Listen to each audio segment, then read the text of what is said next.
Now, coming back to the archaeology, as I said, what happened with the people who were living here? First of all, I think this is important. Many sites that have been used systematically for various thousand years are abandoned after this period.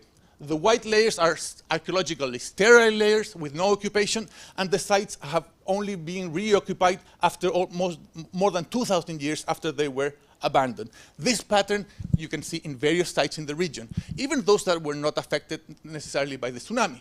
This is another example. Again, you find similar dates, and on top of them, tsunami event, and on top of that, 2,000 years later, people are coming back to use the same places that they abandoned. This is a typical thing. Another site, the mine I already showed you, a mine that was exploited for 8,000 years, suddenly abandoned at this time, and abandoned for good, not exploited ever again. Then you see many sites like this one, archaeological sites, that you see occupation for several thousand years, then you see a tsunami deposit, and overlain by it either nothing or very, very sparse or little archaeological deposit on top of it. So again, many sites abandoned during this period. Not all of them were abandoned, though. I'm about to finish. Here, you see one site that was not abandoned after the event.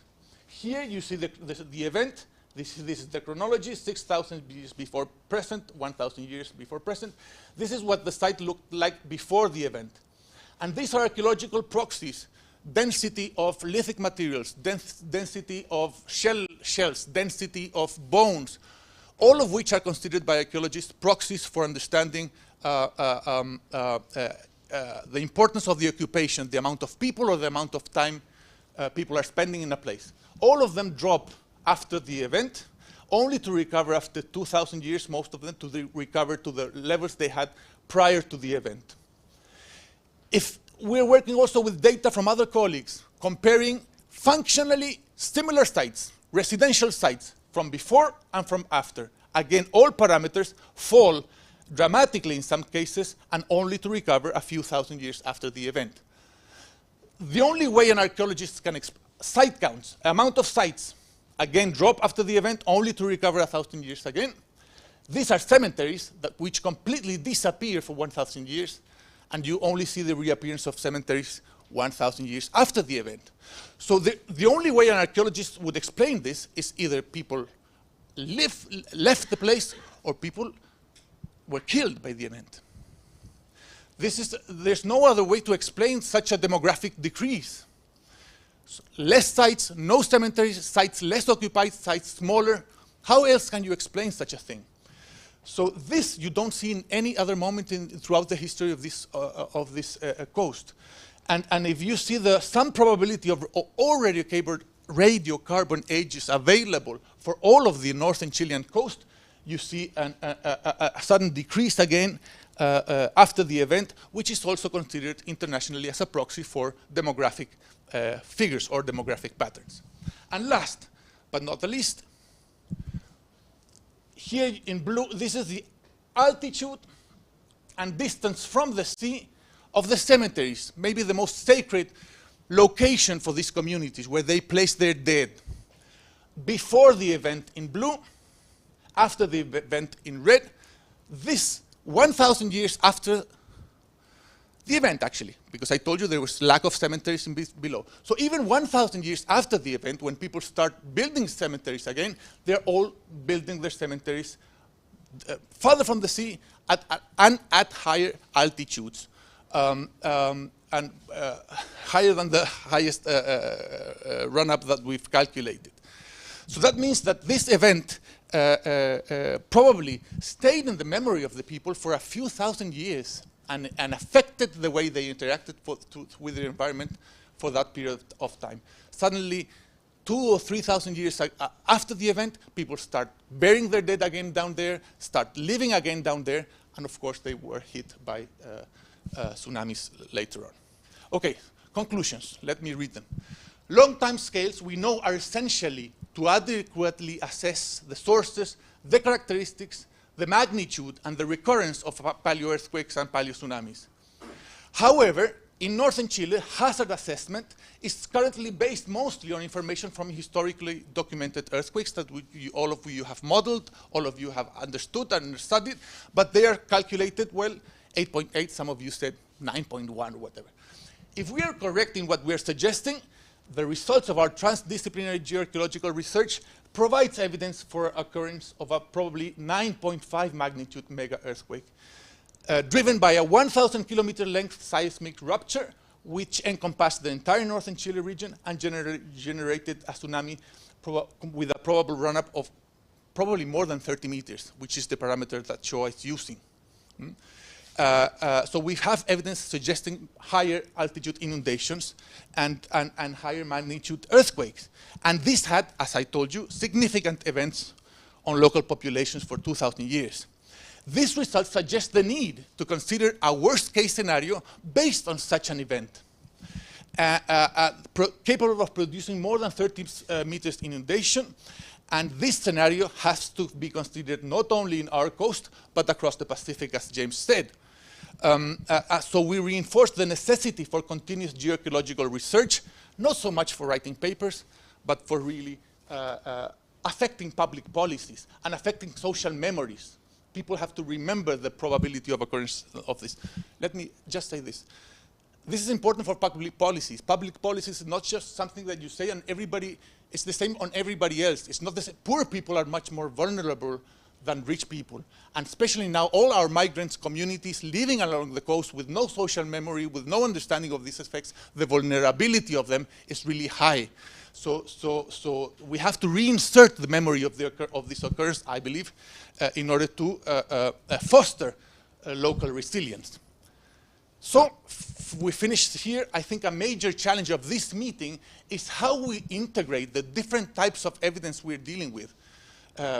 Different types of model, geological, archaeological evidence, historical evidence, and so forth. And how do we integrate this scientific knowledge and we transform it in public policy and social awareness? Despite the difficulty that this means, despite the uncertainties of our own research, I would think that we would have failed as scientists if in the future we are affected by a large event and then comes a person 10 years after writing a paper saying, oh, we had the scientific information but we didn't use it, or as these colleagues of yours said, there was a slow spreading of geological and historical knowledge to the scientific community and the government, and thus we failed to recognize the importance of this new kind of scenario. I'm terribly sorry. They told me that I would not speak in 20 minutes. They were right. I'm sorry.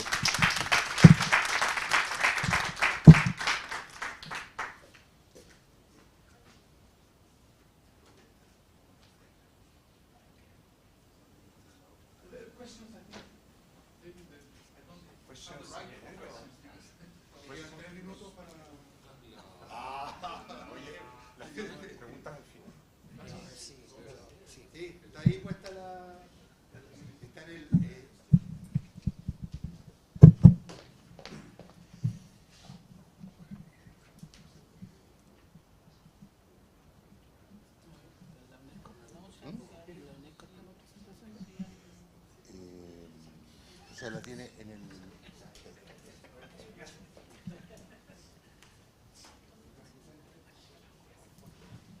Yo tengo un persa,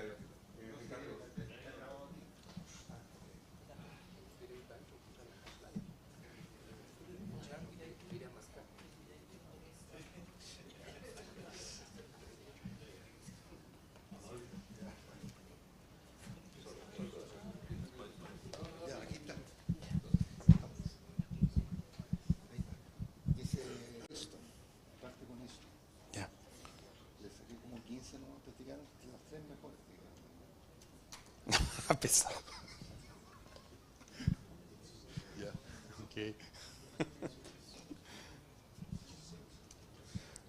So, thank you very much for this opportunity, and we are going with the third chapter of these presentations.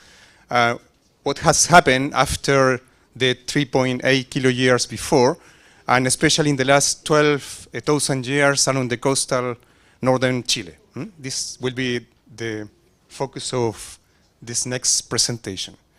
And just to tell something in parallel, is that what we are trying to do with this work, with this research, is trying to get a record from offshore records, marine records I mean, and comparing this with what we find in onshore records, right? And this is the main focus, finally, of our presentation. And what we are going to show you is that some record from Mejillones, encompassing the last 1,000 years, match very nicely the record that we have here in Arica, in fact, in Parque Centenario. And I'm very sorry, but most of this data have been not yet published. So we are going to see it. But it's not yet available in any publication, but it will be here. All of this is ongoing work, in fact.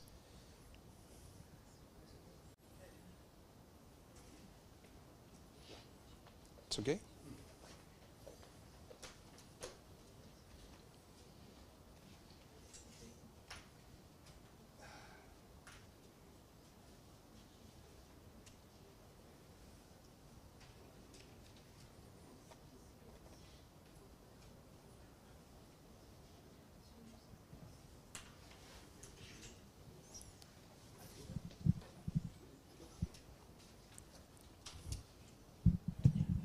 Works.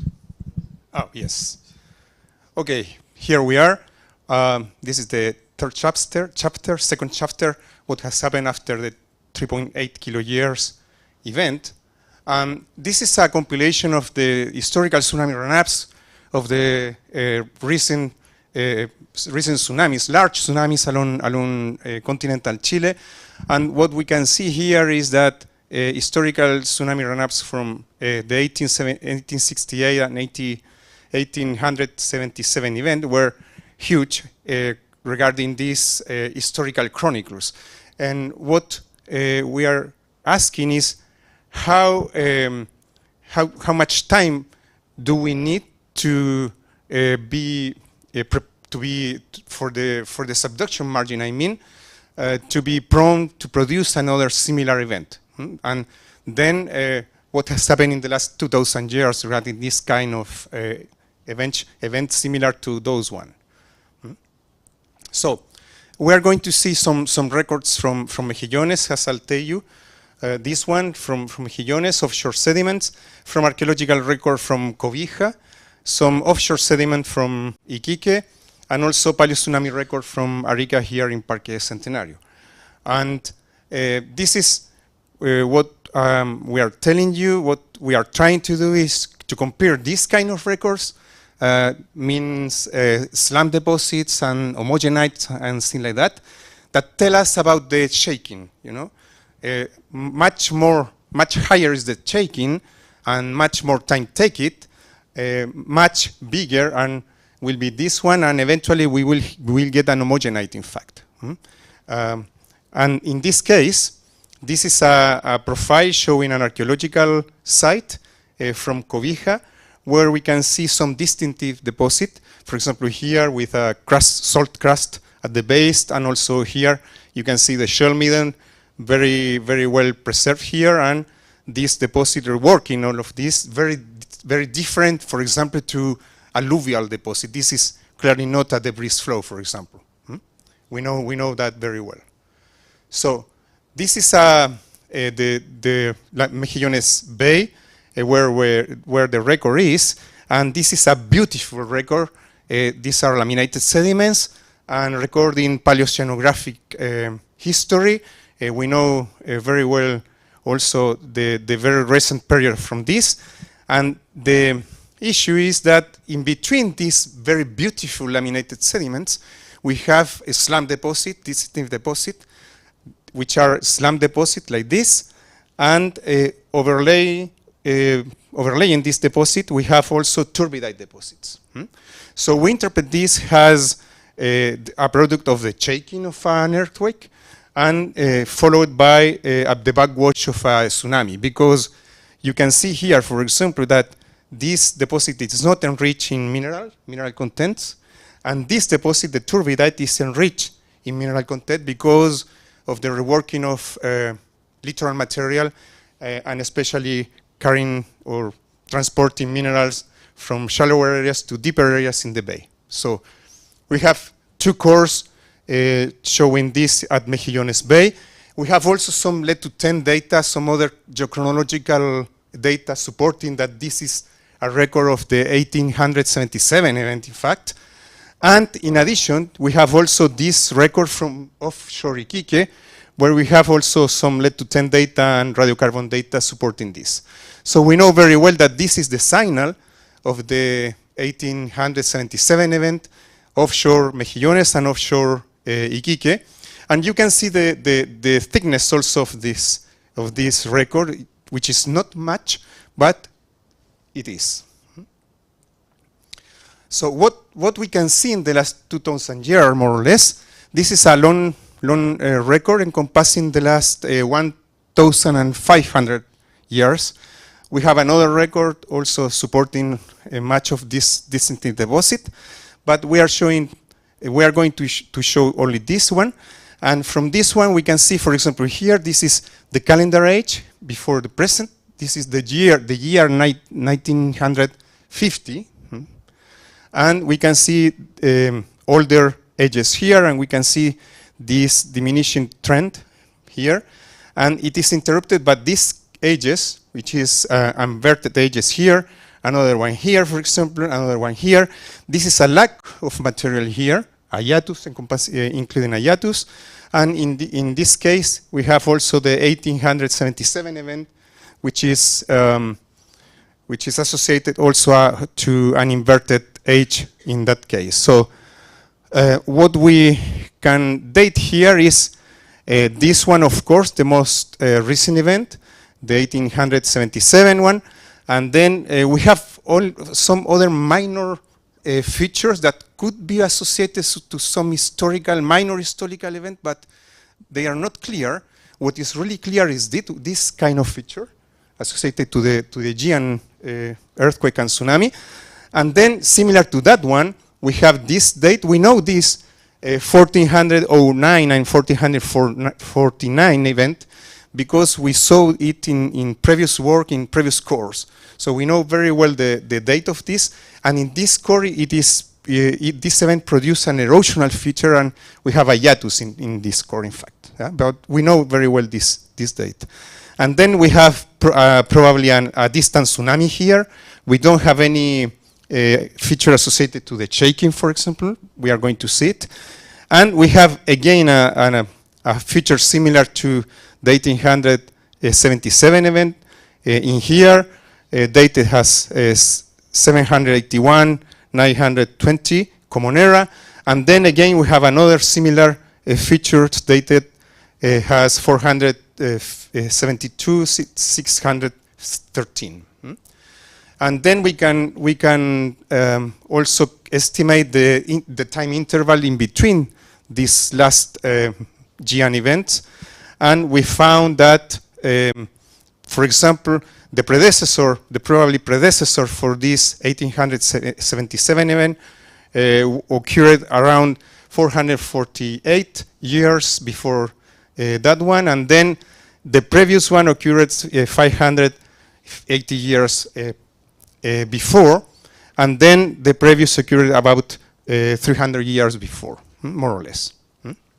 So these are the features associated to the previous event there.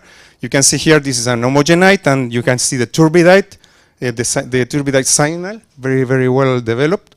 And here too, this is an homogenite here, and you can see the turbidite again overlaying this feature. And you can see this signal very well developed.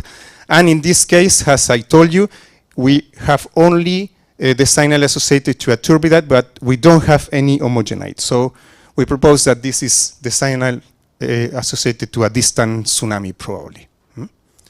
So this is the order of the years in between some giant events similar to the last one, to the 1877. So what we found at Cobija is a very impressive site. Cobija was the most important port from along northern Chile. At that time was a Bolivian port, Bolivian harbor, and in this time, this area was struck by this earthquake and tsunami, and we know that the run-up was as high as 19, 20 meters above the sea level, and because it reached a church, the Santa Maria Church at Cobija, and we measured the altitude there, and the altitude is this one.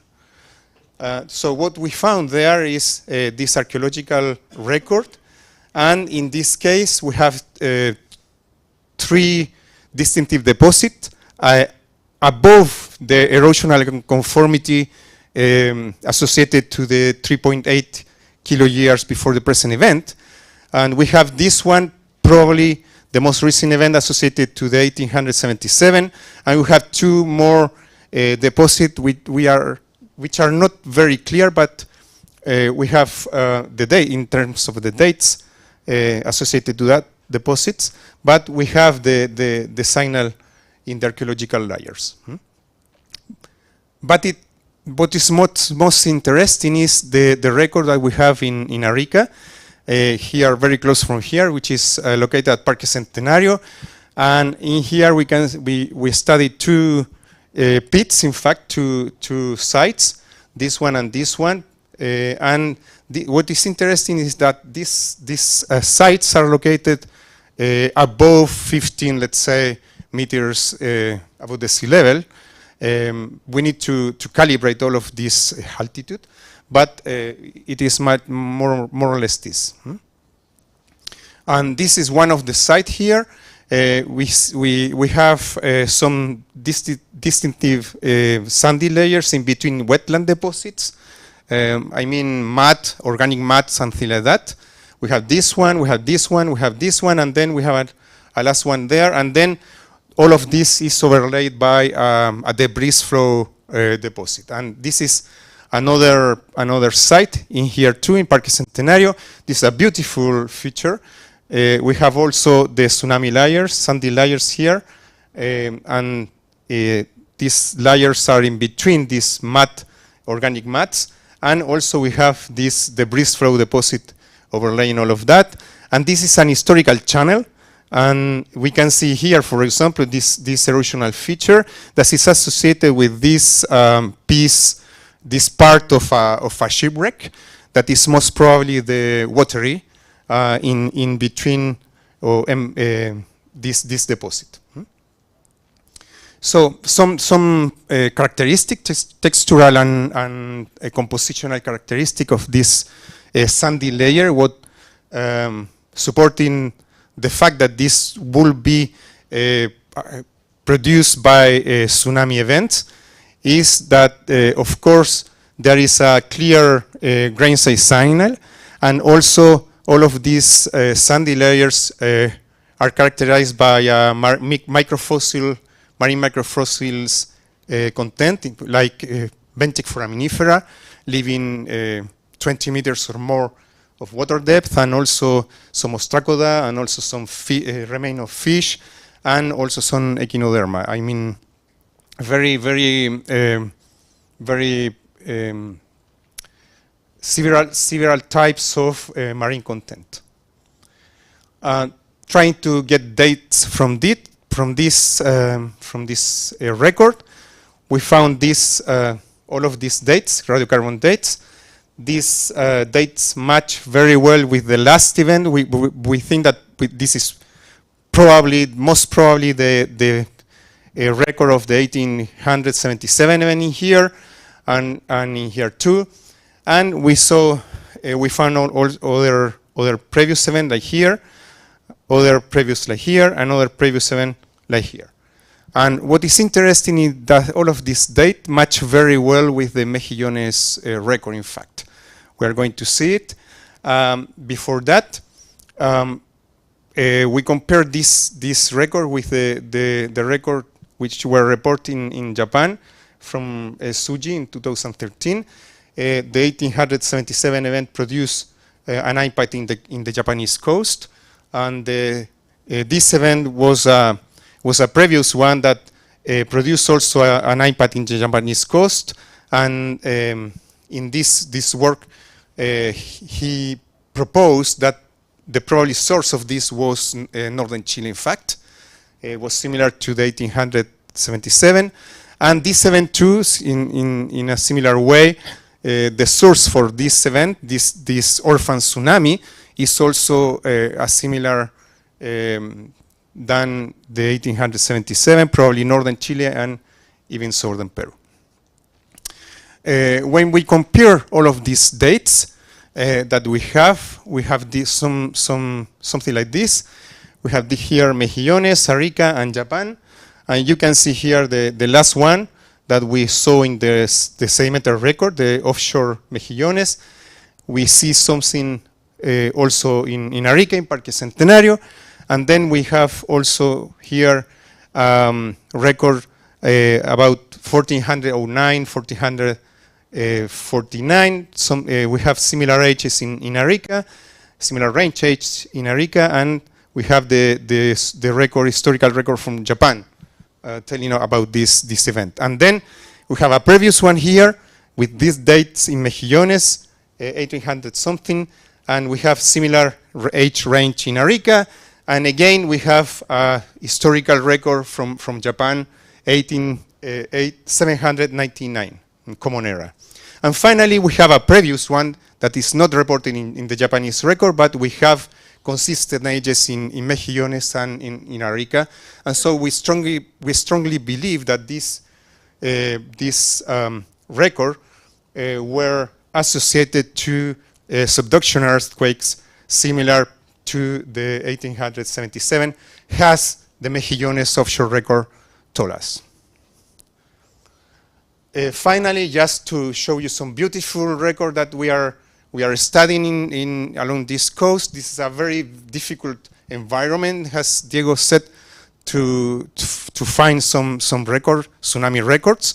But for example, this record we found 2 years ago, after several years of exploring all of this area, and this is a beautiful record showing some distinctive sandy layers here and here and here.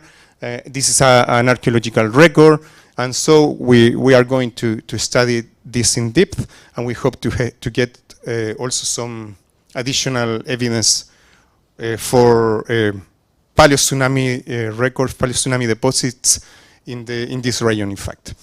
And this is a nice deposit also in this area. This is Camarones, Caleta Camarones area, which is located 100 kilometers probably to the south from Arica. And in here you can see rip-ups, intraclast, muddy intraclast here, and you can see, for example, cross stratification indicating a flow from the sea, from the coastline toward inland. A clear tsunami deposit.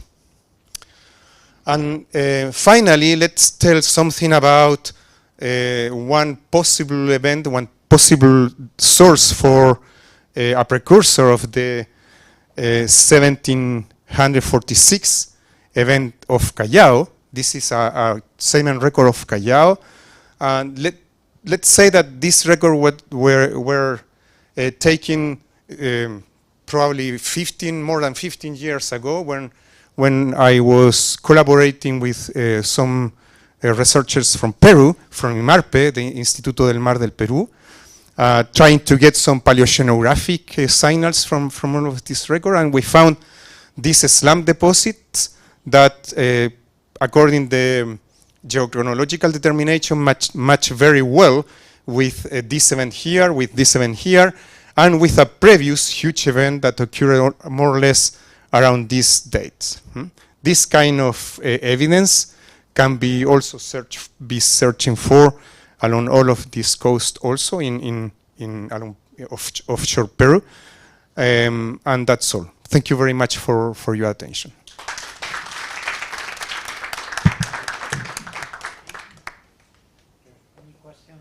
Either one of them?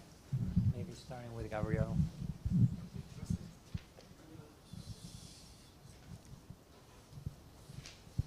Okay, thank you for the presentation.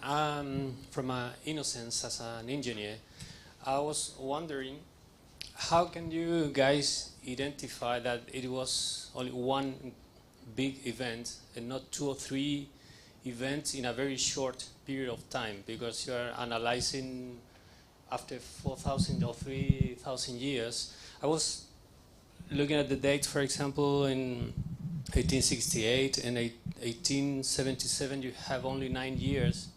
If you analyze all, if you forget about the historical data and you analyze all the same information in 3,000 years, maybe you can assume it was a huge event, magnitude 9 and something. So how can you be sure about this?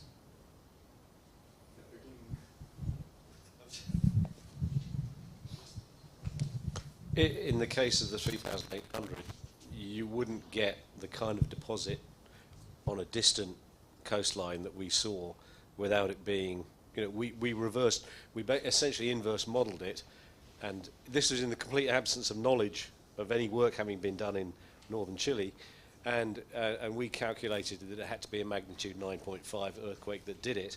It was then 2 to 7 years later that this work came out, essentially saying, gosh, we've found a really big event here. So it's not just a case of looking at your coastline and saying, well, we've got a whole bunch of individual ones here. The radiocarbon dating might be a bit iffy. What we saw was an event on the other side of the Pacific, and a very big event, absolutely huge. Now, when it comes around to the 1586, 1746 and so on, yes, the chronological control is not great. You can fine-tune it a bit more than it has been, because at the time when the work was done, it actually wasn't done looking to differentiate between the 1586 and the 1746 and so on. It was, gosh, we found a tsunami deposit here. Well, we've only got enough for a couple of radiocarbon days. Doesn't mean we can't go in and fine-tune it better, and we can use things other than radiocarbon dating to get a better date depending upon where the evidence is. So, for example, we can look at when Polynesians first arrived on an island. You get a change in the vegetation that's used. That gives us a very precise date, because we know when they arrived in a lot of these islands, and so on. So it's not just a case of relying solely on radiocarbon dating. And we know where all these sites are. They're not going anywhere. So we can just go back and get a better idea. So, gut feeling is that the 1746 actually, instead of the 1604, probably represents most, for example, of the sites found on New Zealand. But that's only come from discussing this literally over the last week. And that has led us to look at the precursor to that, potential precursor to that, being around about 1300, because again, the same locations were affected. And it starts to become a little bit difficult to assign it to, oh, well, these are all small events happening in Peru, southern Peru or northern Chile, because you're getting something big over on the other side of the Pacific, and you've got to just explain that somehow. Does that help? Yeah. Okay, you had a question, right? So I think I saw her first. So she goes, and then actually I So saw you one, have and shown 3 different types of the submarine sediments. One is like here, the slumps. The other one was the homogenites and the turbidites. So the slumps, obviously, and I totally agree, are related to the earthquake. How could you tell if the homogenites and the turbidites are either earthquake or tsunami evidence? Because you always have those pairs of homogenites and turbidites saying, okay, that's a regional earthquake and tsunami, but for the far field you only had, I think, the turbidites, right? Yeah.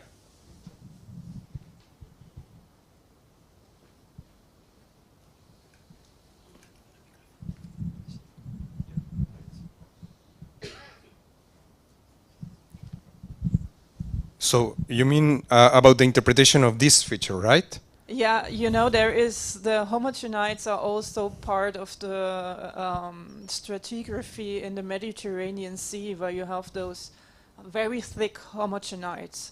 And there's always the discussion, is it related to the earthquake shaking, so it stirred up all the fine material, and then homogenite was deposited, or is it a tsunami deposit, which is a distal deposit with also fine material just. Yeah. So I totally agree with you that this is an open discussion, of course.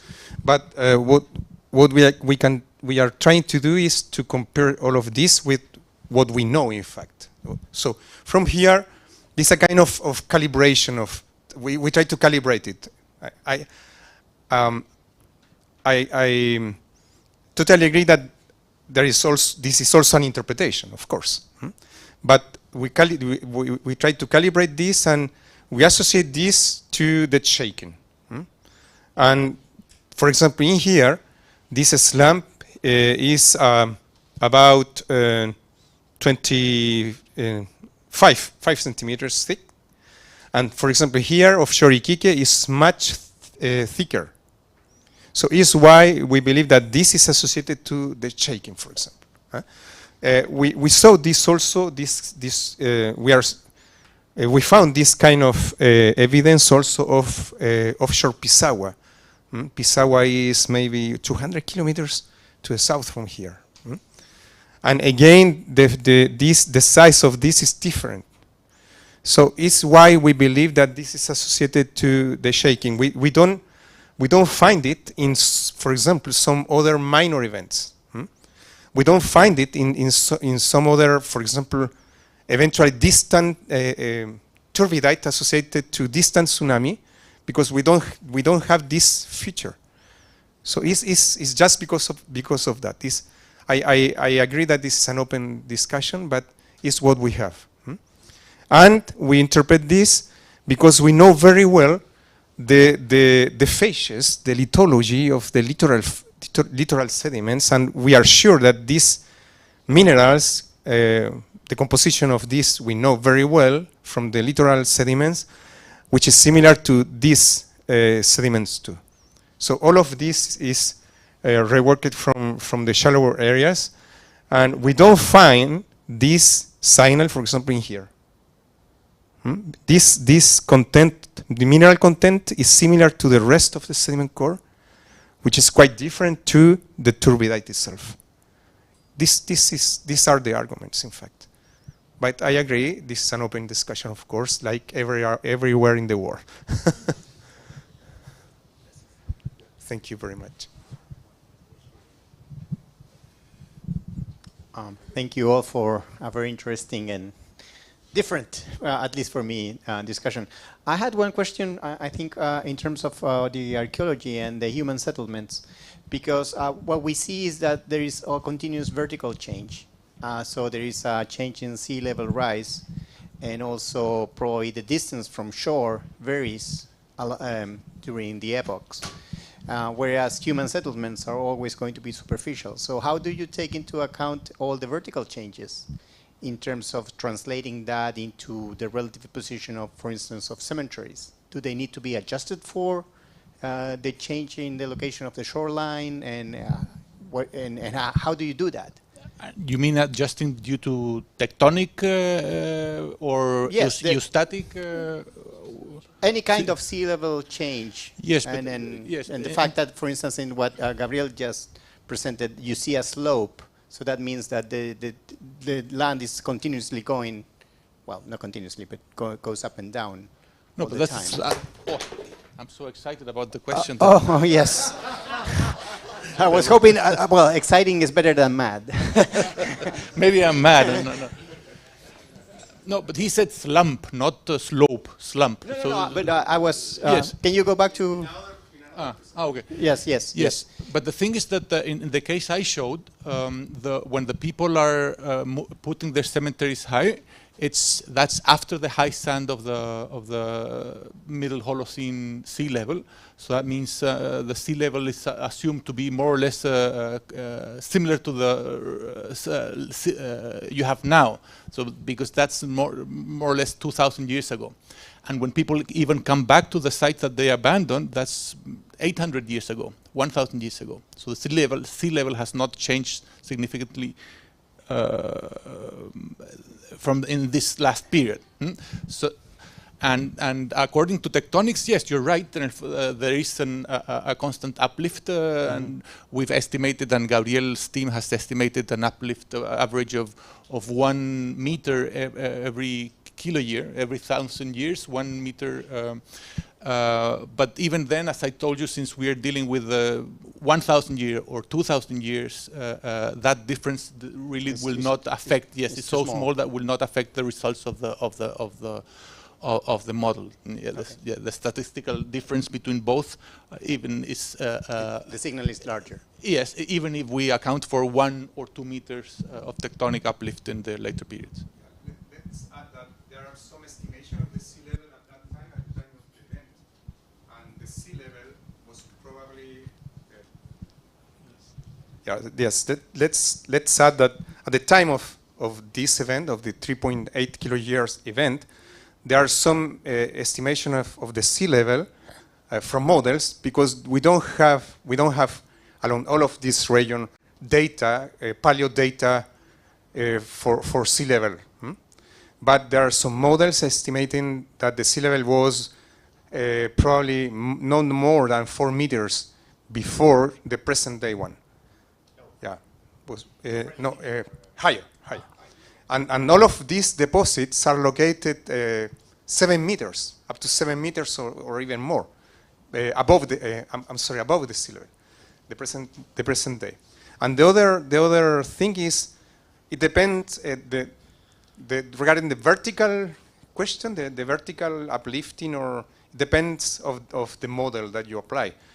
We did several exercises, and the amount of this impact is about 5 meters, for example. Applying, for example, what has happened after a huge event during the post-seismic period, and then all of this stuff, the seismic cycle, we applied very different hypotheses, and we found that the impact on our estimations for the tsunami high, is not more than 5 meters. So we have 30 or 40 meters, so it is much more than that. Okay, we have one. You're okay? Okay, so one last question. Thank you so much for the nice presentation. Actually, I am not, this is not a question. I just want to clear my doubt.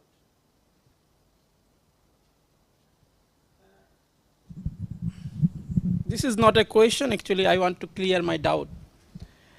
Here in the presentation, I see this 9.5 MW tsunami earthquake in northern Chile, and somewhere I see also 3,800 years. That means, does you want to say that this 9.5 magnitude earthquakes occurred in 3,008 years back? Is it? So that means it indicates the return period of 3,800 years. Is it the source? That means 9.5 MW earthquakes occurred in that particular area in 3,800 years back. Yes. So it caused that this source will be indicate again in 3,800 years another earthquakes. This is the we can expect. But it hasn't occurred again, so we don't know if the cycle will be 3,800 years or 5,000 years or 8,000 years or 10,000 years. Okay, but this is it not that there may be several earthquakes over there, not only one, and we are calculating wrongly that it becomes only one earthquakes, and yes, and assume it 3,800 years. Yes, I think is it possible? Is it just a discussion? It is not a question. Yeah. Is it possible that there may be 1, 2 earthquakes because it is a longer period? Yes. Because yes. all entire earthquakes is depend on the elastic rebound theory. So it cause, it is not consistent with the other subduction area and other things. These time periods. Sorry, but we are disagreeing with Yes. also. Because we need to understand in a different way what is happening along this subduction margin. The subject is, the important point is that the archaeological record is not, we have a discontinuous archaeological record, in fact. We have some sites for 12,000 something like, but this is discontinuous. Coastal record, archaeological records, normally are not older than 7,000 years, right? In general. So we have 7,000 years of continuous record. And this event is the only one that we can see in the archaeological record. But the problem is that the sea level before 7,000 years ago was much lower than at present. So probably those archaeological records are not close to the present day coastline, but probably they are submerged under the sea. So the lack of evidence for another similar event is, doesn't mean nothing, in fact. We don't have any evidence for another event because we don't have record for that, right? So and then, yeah. if we apply the viscoelastic theory, not the elastic theory, probably, we should get several thousand of years that are necessary to produce an event like this one. Maybe I may be wrong. Maybe you can, Emil, can help. You raise a very good point, but there is another aspect to this which I will address in my talk tomorrow, which is that along a particular subduction zone, you may have a fragmentation of a rupture, and so you have some earthquakes which take place rupturing a very long segment, okay, and these are rare. And you have the same area at different times may rupture in small blocks, one after the other, separated by a couple hundred years or so. And this was mentioned first by Ando in Japan in 1975. There is a famous paper on that. And the whole idea is that the process is completely random, which means we don't understand it. Mother Nature probably has a good way of explaining it, but we don't. So we have to live with the fact that the idea that the next earthquake will come the next cycle of earthquakes will come as a series of small blocks or a big one, we don't control this. Yeah. So it doesn't mean that there was an earthquake in 3,800 years ago, and you compute centimeters per year and whatever, and you say, okay, well, it should recur after such time. This doesn't take into account that this release of the centimeters per year which have accumulated may take place in the form of a few small blocks or a big one. And so you cannot predict that if there was a big earthquake, there should be another one in such time. You cannot do this. I will show some examples tomorrow. Thank you. I want to say one thing. So just for asking, so if we increase the magnitude size, not 9.5, 9.5, it will increase it 10, so then it will reduce. If we make we say 9.5. Why it is 9.5? If we make it 10 or 10.5 something, then it will reduce. Well, to get to 10.5, you may have to find another planet. That's one of the problems. But I'm not sure I understand your point. I say that 9.5 is the magnitude scale. Here they refer that 9.5, that they refer that the MW was 9.5 and it occurred 308,000 years ago. Yes, okay. So if I say that it is not 9.5, it is just 10, or it is not necessary that it cannot be 10. It is not necessary. It can be 10 or maybe more than that. So, but still it is not occurred. Still it is knockout. There is an additional difficulty, which is that at least in principle, to grow an earthquake, you have to grow all of its dimensions, not only the slip, but you also have to grow the length and perhaps the width of the earthquake, so that the strain, which is the ratio between the two, is contained to whatever it takes to crack the rock. And if you say, well, if I wait so many years, I can release more slip. Yes, you can, but in the meantime, if you don't increase the length of the earthquake, you have reached strains which will probably crack the rock before that. So it's not a simple question, it's a very difficult question. Thank you so much. Actually, I just asking, don't mind. So we're running behind again. So maybe we can take this conversation to coffee hour and continue it there. Thank you so much for this Thank you. clearance. For this clearance.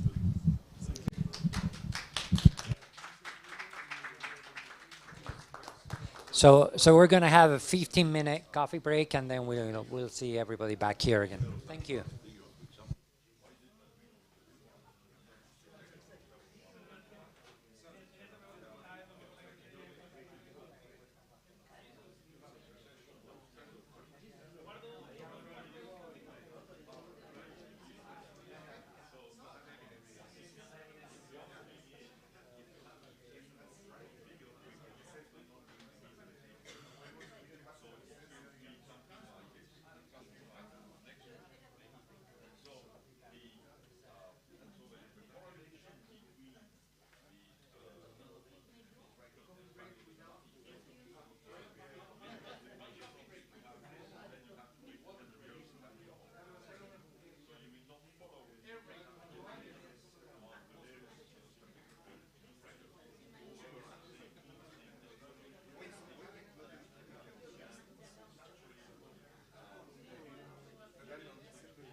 Era al final que tenía que hacer eso.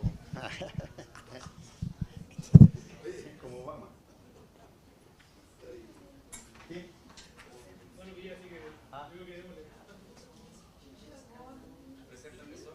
Sí, porque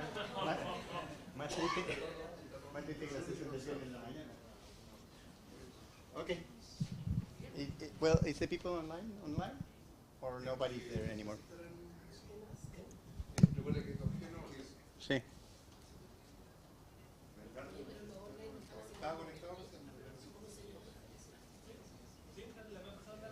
Okay. So, okay. I'm going to start then. Okay.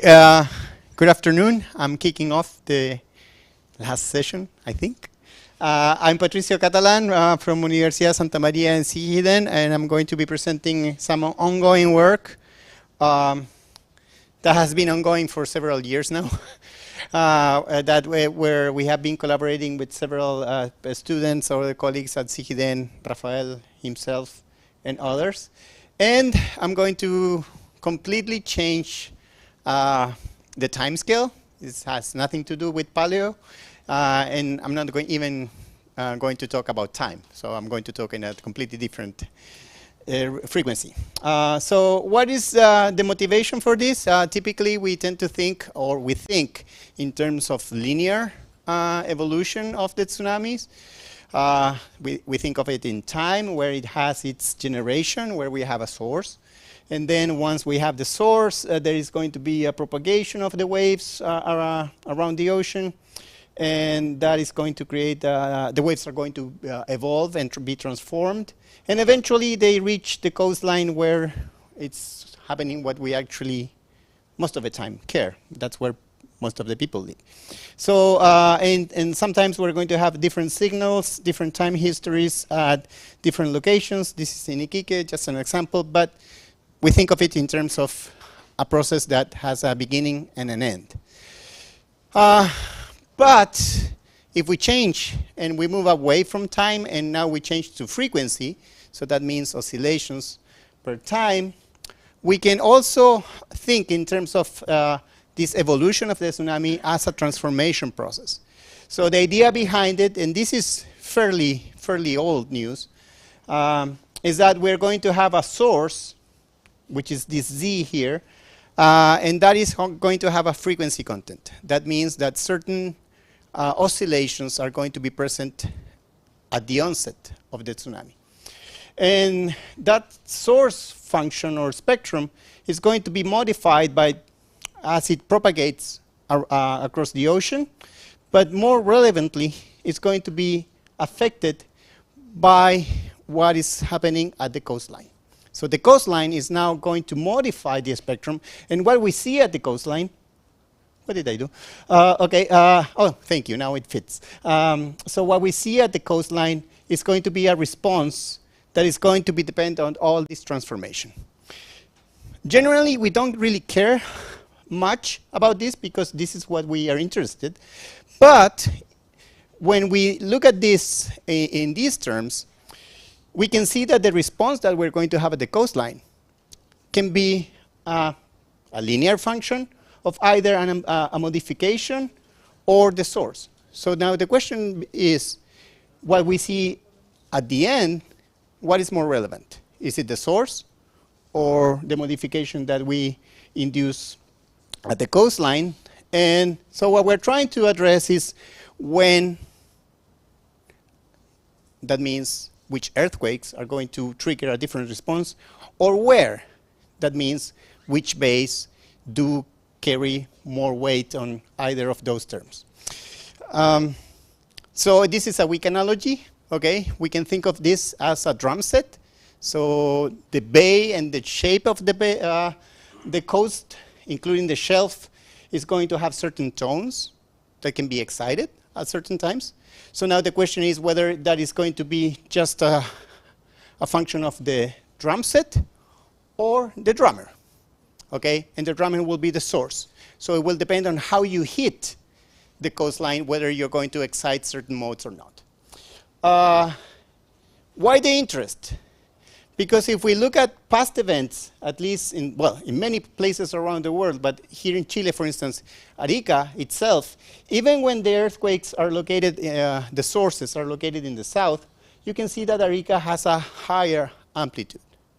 So we need to explain why the amplitude constantly decays as we propagate along the Chilean coast, and then all of a sudden Arica blows up.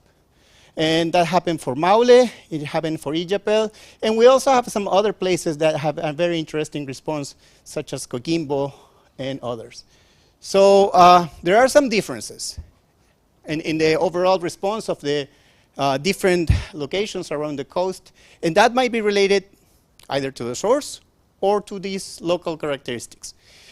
Why the fuss? Because, for instance, in this particular case, it complicates emergency communication. How do we explain that we need to evacuate just Arica and not everything around it, for instance? And that's complex for emergency management. I'm going to explain this picture with more detail in later slides, but for instance, this is Coquimbo Bay, and you can see here at the bottom the area that was affected during the 2015 event, and you can see that it matches very well this structure that I'm going to explain later on.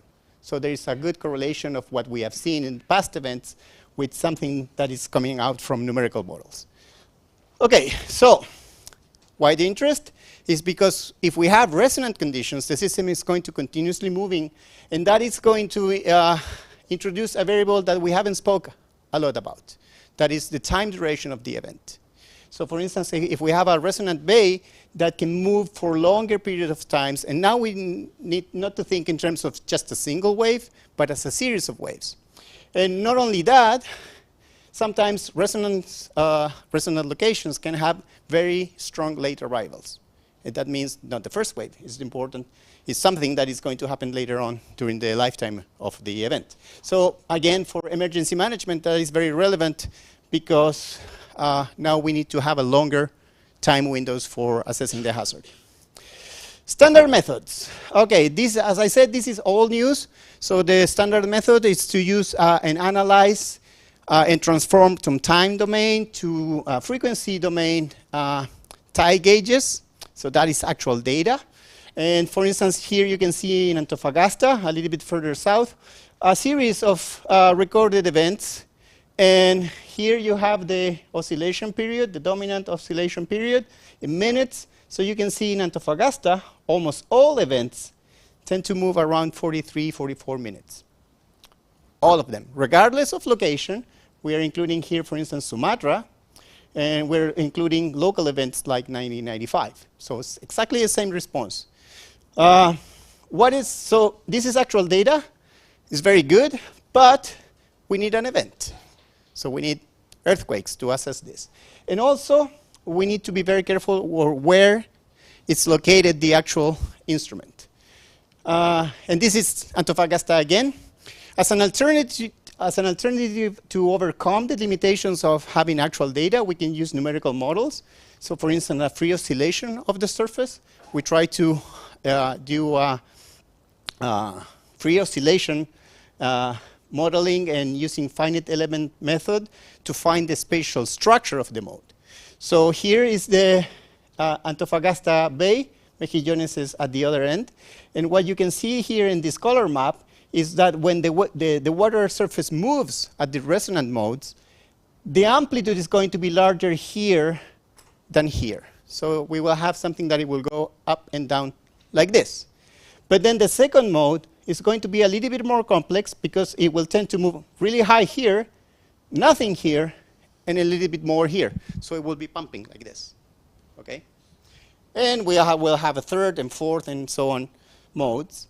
The problem of this approach is that since it's purely numerical, some of these modes are going to be related to the numerical implementation. Not all of them are going to be physical. So we need to distinguish among them. And it's hard to do it just based on the numerical implementation.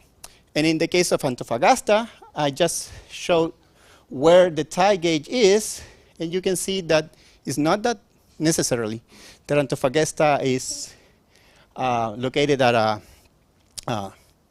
it's not only resonant, but the tide gauge is located at certain places where we don't have the strongest record. So if we want to assess based on numerical and only on actual data, we need to be very careful where we place the instrument. And we don't have that luxury. So, and this is the work that we did with Rafael a few years ago. We have done this for some other locations based on historical records. And we can also see this is Talcahuano, and this is the Chato Bay, that tiny, tiny thing here. And for instance, the Chato Bay is controlled by the shelf. Something that is happening at a larger scale. So it's very, very complex. So here you can see all the different drums that I showed you before. So the approach that we're using is, since now we have the computing capability to model many, many stochastic events, different sources, the question is, okay, can we test what is going to be the frequency response of those events when we model numerically, and whether we can see now consistent patterns across those events. So modeling thousands of them, and as in lieu of actual earthquakes and tsunamis, and then try to understand what the bays are doing. Okay, so what I'm going to present is central Chile, but we are doing this for different bays around the country. I'm going to focus on the Coquimbo Bay system, which is, here's Coquimbo, the one that I showed you before. There's 3 large bays. The Valparaiso system, which is at the end is very interesting, and San Antonio, the San Antonio port very close to Santiago. What we did is we model 350 at the moment, but now we're running thousands of simulations, and we're collecting tide gauge, numerical tide gauges, offshore, in the bay and inland, and then we're trying to see what is this frequency response. And this is just an analogy, another analogy, since we're talking about music. What we're going to see is similar to these spectrograms that sometimes you saw on your cars. I think all of us are old enough to have seen this kind of technology. Okay? So if we look at the background spectra, here are Coquimbo, Quintero, Valparaiso, and San Antonio. You can see that in Coquimbo, there is this very strong peak that it's around 30 and 40 minutes. This is a logarithmic scale, so this peak is actually 1 or 2 orders of magnitude stronger than the others. In Quintero Bay, another bay, you can see more peaks, but a slightly smaller periods.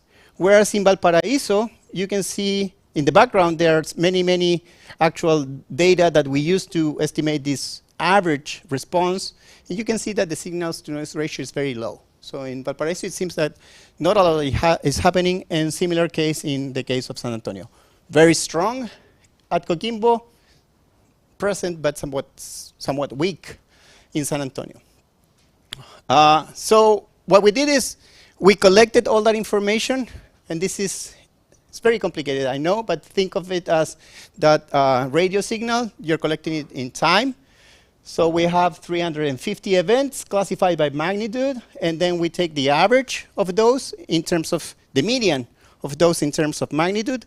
And for the case of Coquimbo, you can see a very significant amplification, and almost all the events tend to have the same structure. So it seems like for the case of Coquimbo, you don't really care that much about the source, but Coquimbo is able to always dance at the same tone. Okay. If we divide, do you remember the very simple equation I showed you at the beginning? If you divide the spectra that we measure at the coast by the spectra offshore, we can have what we call the admittance function. So that is going to be the actual signature of the bay. When we do that, we remove all the magnitude dependency, and you can see that for large periods, all the curves collapse.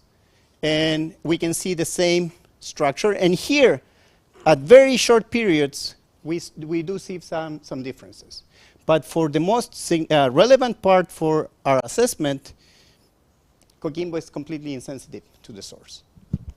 So that is good. Oh, okay. So that is something different. So now the question is, which one is it? Okay. So we carry this kind of approach for several bays, and sometimes you're going to have a drummer that is going to be very happy with a large drum set, and it's going to sometimes trigger some of them. That is going to be a complex bay behavior. Or you can have someone as Mimi Parker, that she only drives her music with 2 drums, very selective, and she can still provide very nice music. Tsunamis in our case. Okay. So this is a comparison of what we have seen.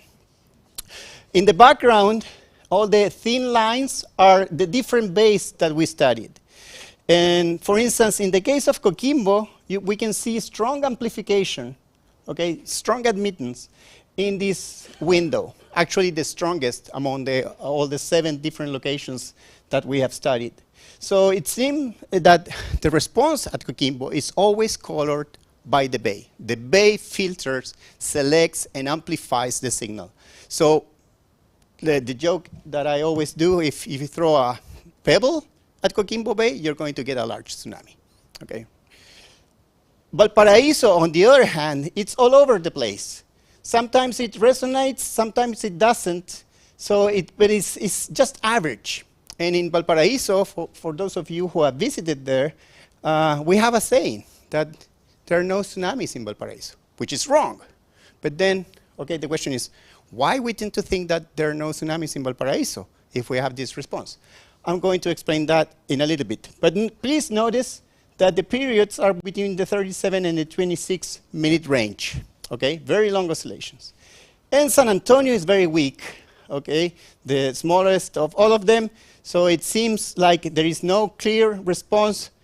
It's dominated by the drummer. Okay. When we look at the past data, everything is very consistent.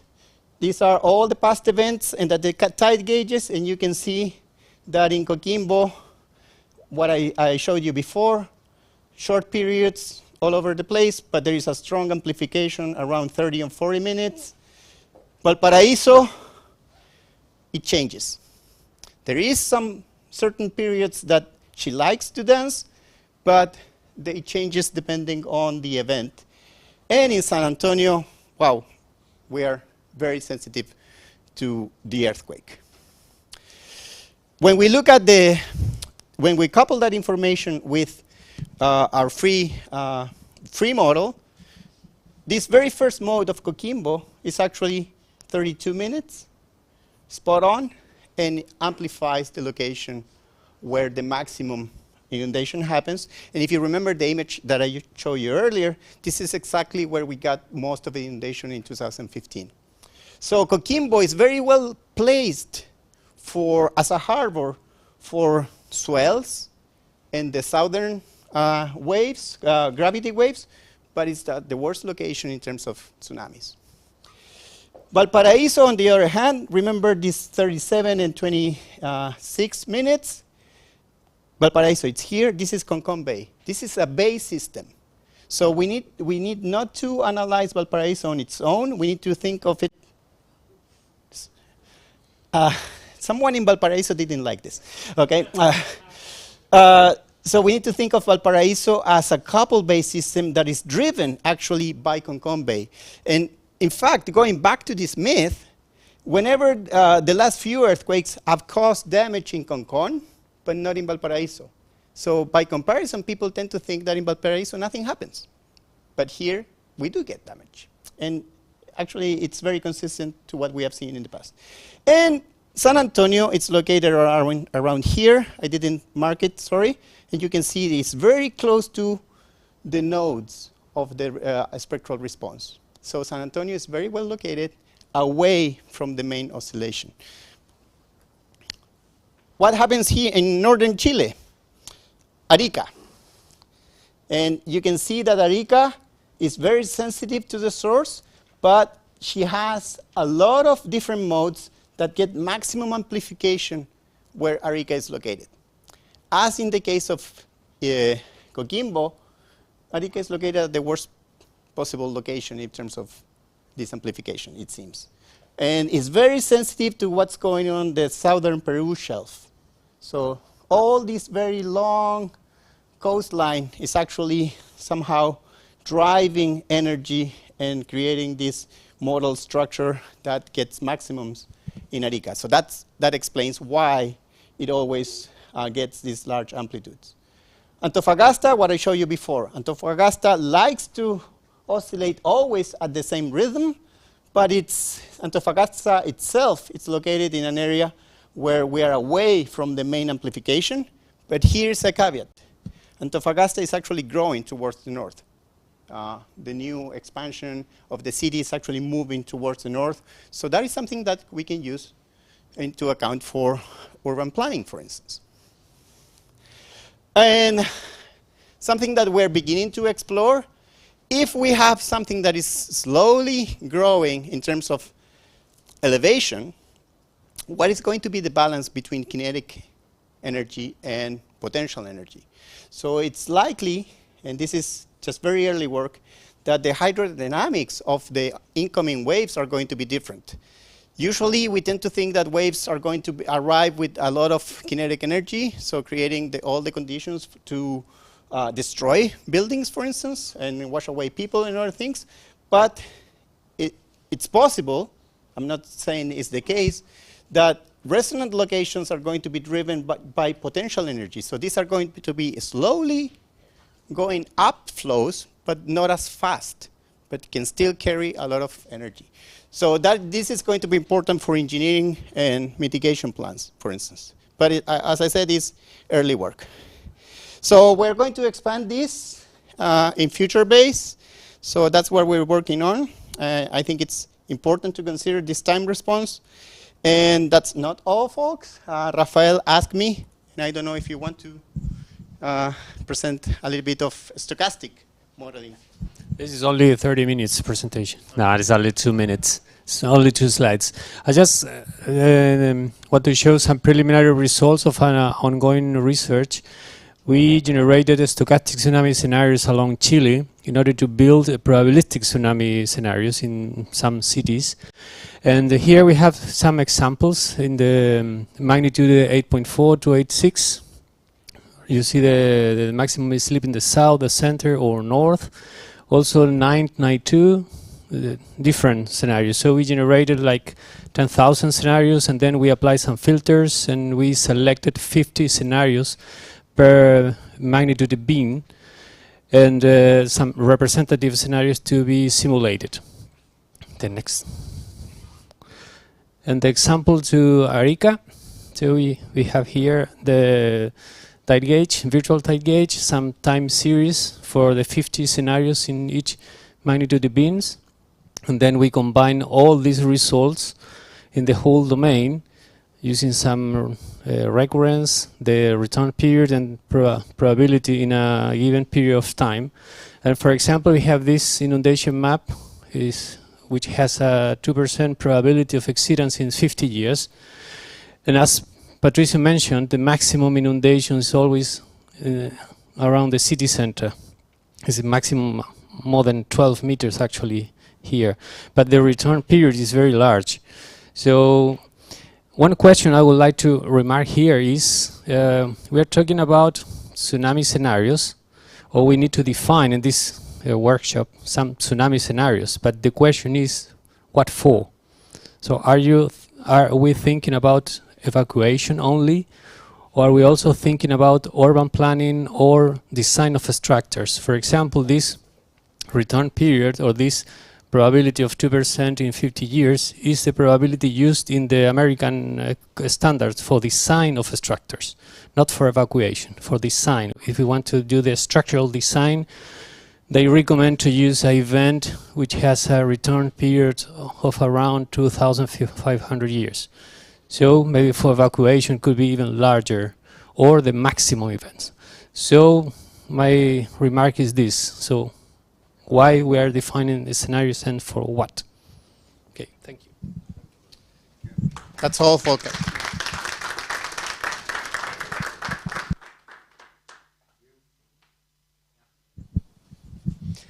¿Preguntas para Patricio?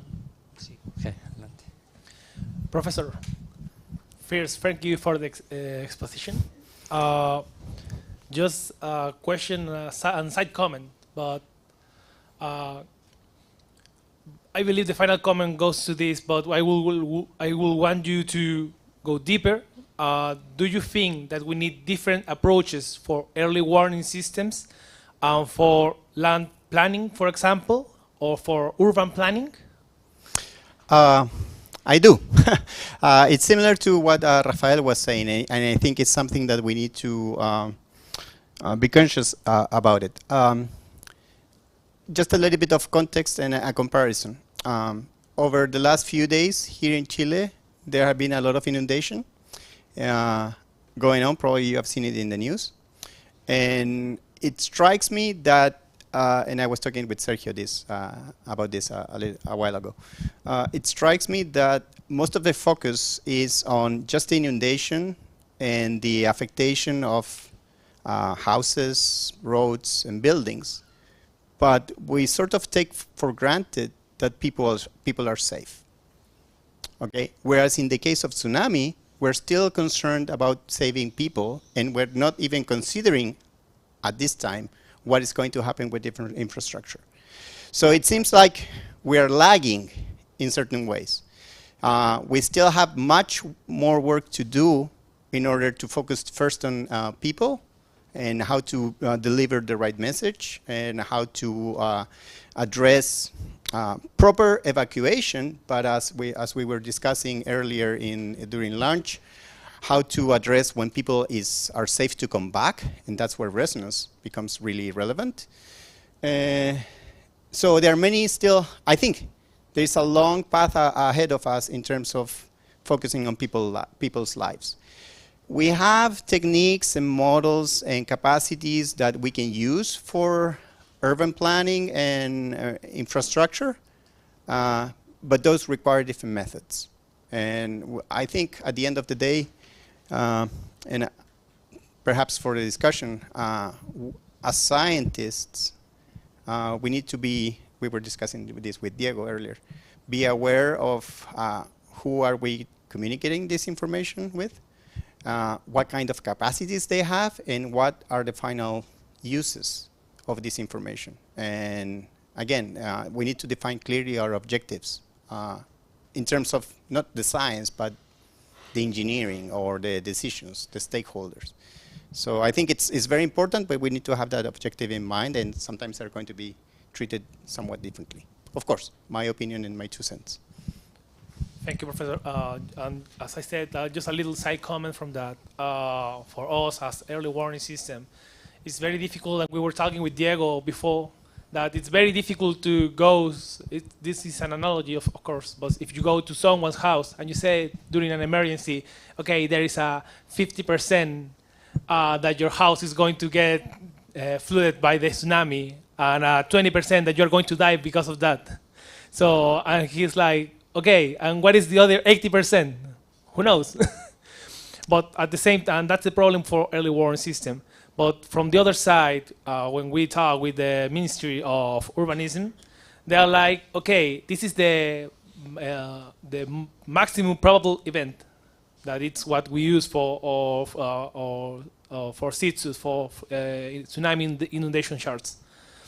And they're like, yeah, but if we use that, for example, you can't build anything in Arica. You will have to go to, I don't know. We were already talk about that. How far is the safety altitude? So it was just a side comment that different problems requires different approaches. I believe this is one of the most important takes from this presentation. Thank you, Professor. Okay, thanks.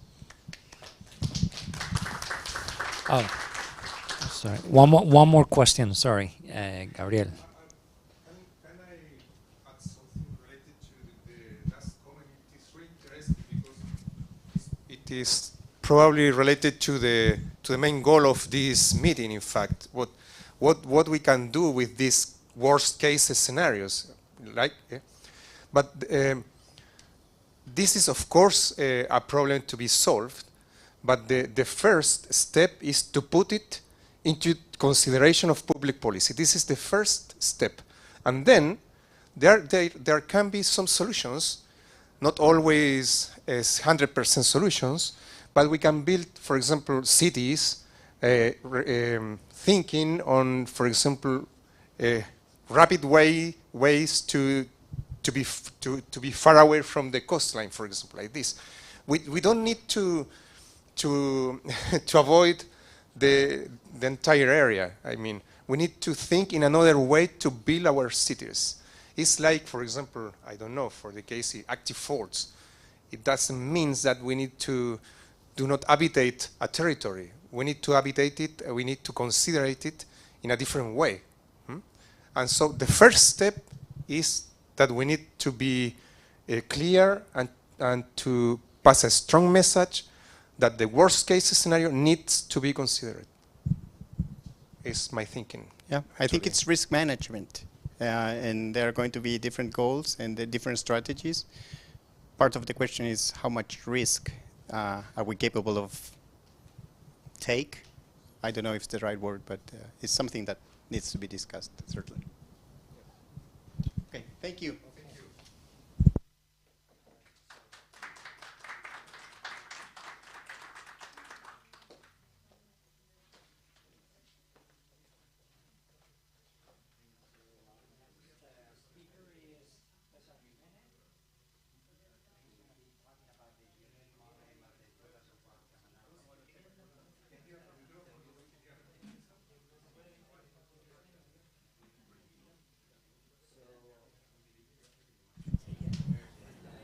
So I'll repeat now on the microphone. Our next speaker is Cesar Jimenez, and he's going to be talking about the geodetic modeling of the 2001 Camaná earthquake and tsunami.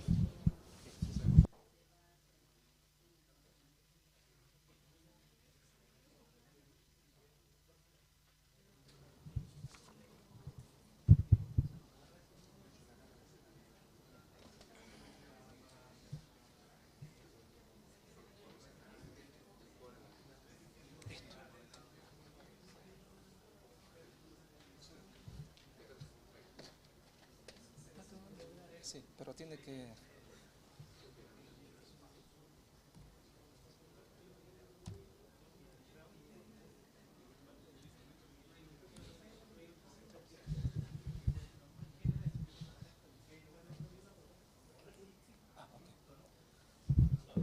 Okay. I am very grateful for this opportunity to give this presentation. Well, this meeting is about the tsunami source experts. So this presentation is about tsunami source of the 2001 Camaná, Peru earthquake from tsunami and geodetic inversion. This presentation was published in the Pure and Applied Geophysics journal in 2020 with the collaboration of colleagues from University of San Marcos and IGP from Peru. So, here is written what I will speak in this presentation. This is a very important issue. The teleseismic body wavefront can resolve the temporal and spatial variations of the seismic rupture process along the strike direction. However, the resolution in the depth direction or along dip is relatively poor. To overcome this limitation, we have to look at other types of data. For example, geodetic data are used for earthquake on land. Meanwhile, tsunami wavefront had been used in general for earthquake in the sea, offshore. The idea is that when an earthquake occurs, geodetic data better resolve the slip on the portion of the fault close to the geodetic observation points, whereas tsunami data better resolve the slip on the portion of the fault responsible of the sea deformation. So, from a physical point of view, the joint inversion of tsunami and geodetic data provides a better result with respect to that obtained from models that use only one single data set. For example, seismic, geodetic, or tsunami alone data. since the solution obtained is constrained by a greater number of data. I apologize to these seismologists colleagues, but I find something interesting in this research. I will show later. So, allow me to read some important fragments of this paper research. We have obtained in this research the slip distribution of the Camaná earthquake of magnitude 8.2 using the joint inversion of tsunami and geodetic data. The tsunami wavefront was recorded from 10 tidal stations from the Peruvian network, Chilean network, and Ecuador. We have used a fault plane divided in 21 subfaults of variable depth according to the slab 1 model. Okay, perhaps we think the fault plane is fault, but no ever is true. In this case, the fault plane is not a plane. Okay, this is not necessary to speak. This is important. This is the seismotectonic setting of southern Peru and northern Chile also. Unlike the northern and central region of Peru with a flat subduction type, the southern region of Peru is characterized by a normal subduction type, where the Nazca oceanic plate subducts beneath the continental plate with a homogeneous slope of 25 to 30 degrees, which allows the occurrence of intense seismic and volcanic activity. This was written by Barasangiet and Isaac, 1976. Studies of historical seismicity report the occurrence of large earthquakes in the southern region of Peru. In 1604, for example, there was a very large earthquake, which caused the destruction of almost all structures over an area of approximate length of 650 kilometers, with generation of tsunami with wave height between 10 and 15 meters. There was a very big tsunami. The other tsunami was in 1868. This was explained by many colleagues before. The Tacna earthquake of 1868 of magnitude estimated at 9.0 magnitude, moment magnitude, had an estimated rupture length of 500 kilometers and generated a tsunami with a maximum height of 14 meters. Perhaps in Arica, due to the location of Arica in the geometric bending, the amplitude of the tsunami was very, very great. It's amplified. So the Camaná earthquake of 2001 MW 8.2 and its aftershock partially filled the seismic gaps of southern Peru, and which covers the rupture region of the 1868 earthquake, leaving two seismic gaps, the Yauca Atico to the north and the Hilo Arica to the south. Okay.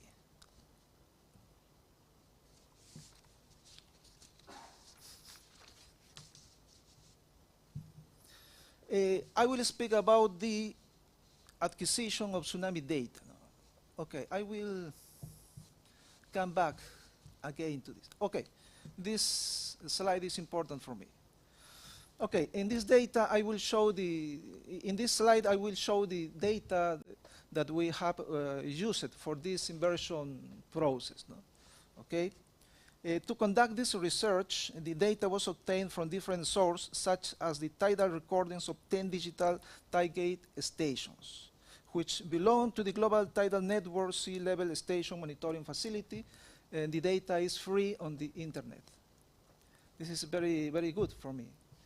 This research was taken in 2020 during the pandemics of COVID. I was in my house all the day, but I have the data free on the internet, and we have worked in this year. Okay, I will explain the digital signal processing. First, the data was interpolated with a sampling rate of 1 minute using the interpolation, using the cubic interpolation method in order to homogenize the data, because each station has a different sampling rate, 1 minute, 2 minutes, 5 minutes, etc. Okay. And then the average value of the signal is removed to center it with respect to the horizontal axis. Therefore, likewise, an 8-term polynomial interpolation filter was applied to remove the very long period components. For example, the tides. An low-pass filter constituted by a moving average of 3 consecutive samples of the signal to remove short-period components. For example, the surge, the waves. Okay, the geodetic data, with respect to the geodetic data, we have obtained the geodetic data coseismic displacement from 17 stations.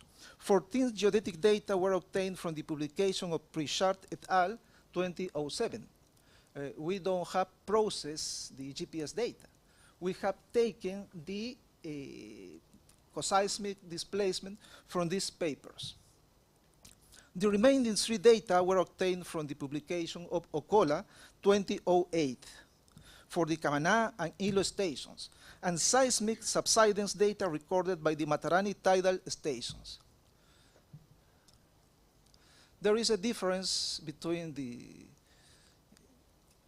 the time before the earthquake and after the earthquake, and we can see a vertical displacement in the tidal gauge recording. So,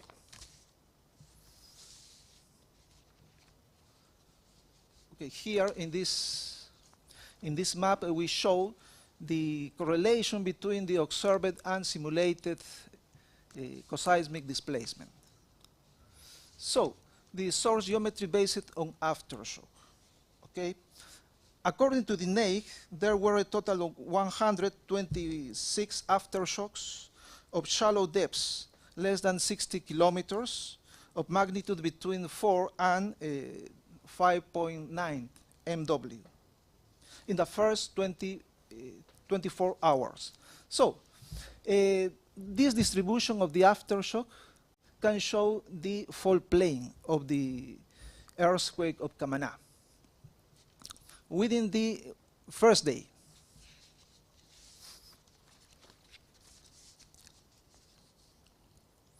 Okay, this slide is about the fault plane parameterization. The fault plane is not plane. So we have modeled the fault plane with a variable dip, okay, as shown in the figure.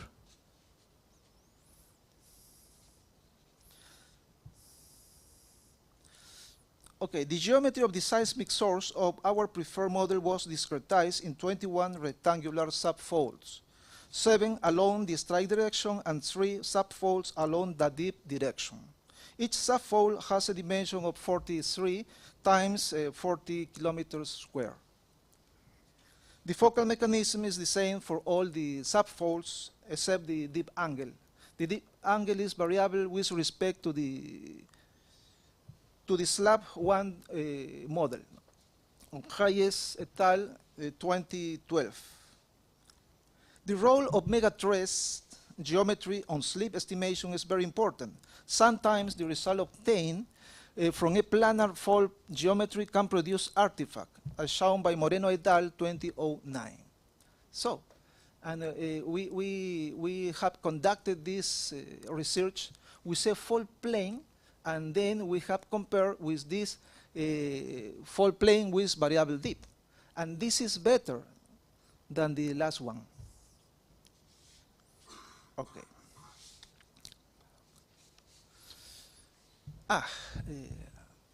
Another Another point is that we have modeled the deformation and dislocation of the Earth, taking into account not the Okada model. The Okada model of deformation consider the Earth with constant properties across all the depths. However, we have used the Wang et al. 2003 model that take into account the variation of the physical properties along the depths. This is a more realistic. Model. We have the numerical modeling, EDGR and EDCMP from Wang et al. 2003. And we have used this velocity extraction model of seismic waves near the fault, near the source, in the southern region of Peru. This is from Villegas 2009. Villegas is here. Okay. I will explain the inversion method that we have used. This is very important. The inversion method, we have many data. We have data from the seismograph, tidal stations, geodetic data, etc. And from this data, we can reproduce the source. This is the inversion method. Okay. In this case, for example, for tsunami inversion of tsunami waveform, we have this configuration. No? It is very important to calculate the green functions from tsunami and from geodetic problem.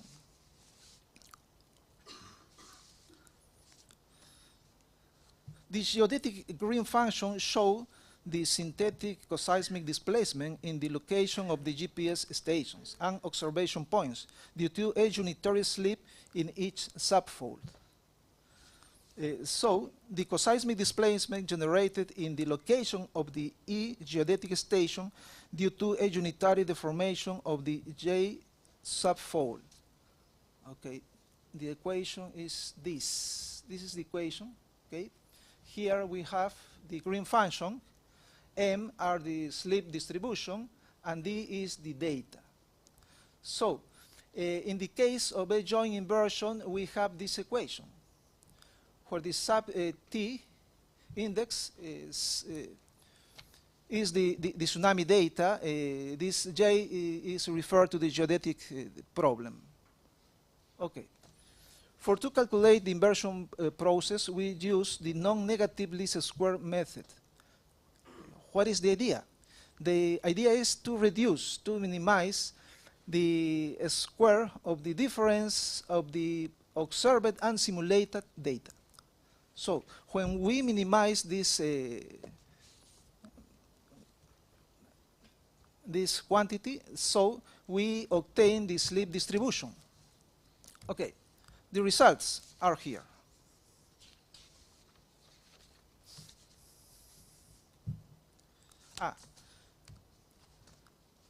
In this methodology, there is one important condition. This M must be greater than 0. Okay, so this is the non-negative least square method. Non-negative. Okay.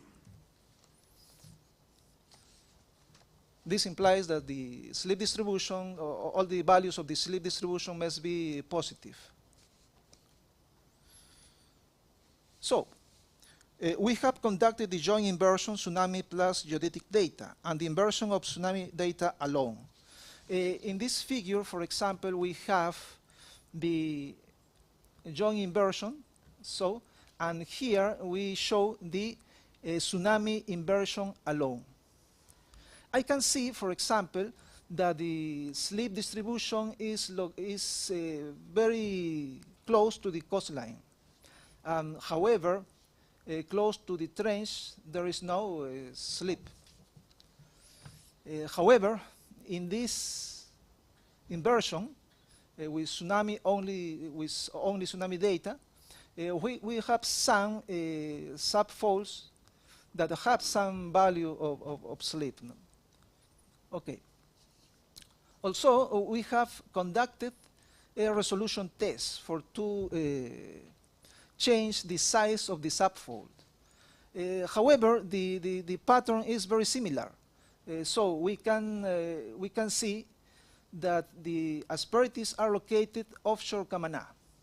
This explains the destruction in Camaná. So in this case, for a subfold very small, also the pattern is very similar to the last case. Okay.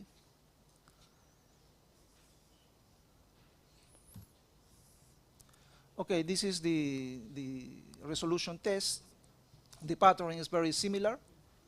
There is no dependence of the size of the subfolds.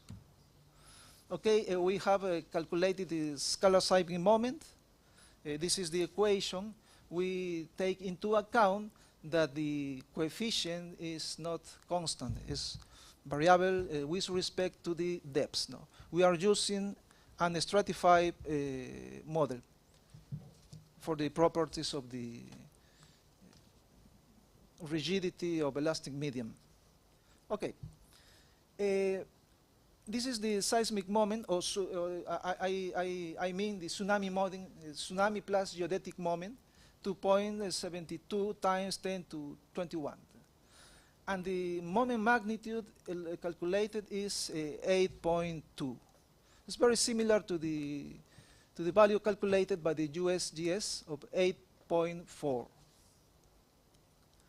So we have studied seismology without using teleseismic waveforms, for example. This is the deformation field, and here we can see very important things. You can see that Camaná have suffered subsidence. According to the data of geodetic data, Camaná have subsided 84 centimeters. And we can see the pattern is very interesting. So Matarani also have suffered some subsidence. Okay. Here we have the tsunami waveforms. We can see in blue color the observed tsunami waveforms, and in red color the simulated tsunami waveforms. We can see a very good correlation for the first period only. We are using the first period of the tsunami waveform to conduct the inversion process. I can say that the resonance is the enemy of the inversion process, because inversion process is based on linear processes. However, resonance are nonlinear processes. So we are considering that our process is linear. Here we show the propagation.